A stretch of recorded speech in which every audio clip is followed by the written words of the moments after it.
எல்லையை பிரிப்பதில் ஏற்பட்ட மோதலில் தாய் மற்றும் மகள் புலிகளே அடித்துக் கொண்ட காட்சிகள்தான் இவை. ராஜஸ்தானில் உள்ள ராந்தம்போர் தேசிய பூங்காவில் ஜங்கல் சஃபாரி சென்ற சுற்றுலா பயணிகள் வழியில் 2 புலிகள் ஒன்றையொன்று கடுமையாக தாக்கிக் கொள்வதைக் கண்டு அதிர்ந்து போயினர். பயங்கர கர்ஜனையுடன் புலிகள் 2 தாக்கிக் கொள்ளும் வீடியோ வெளியாகி அச்சத்தை ஏற்படுத்தியது.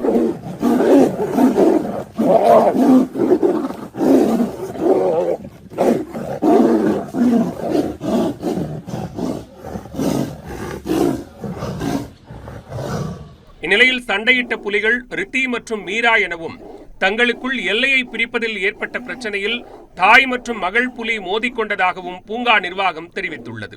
இந்த மோதலில் 2 புலிகளும் காயமடைந்ததாகவும் அதே நேரம் இப்படி புலிகள் மோதிக்கொள்வது சகஜமான நிகழ்வுதான் என்றும் பூங்கா நிர்வாகம் கூறியுள்ளது.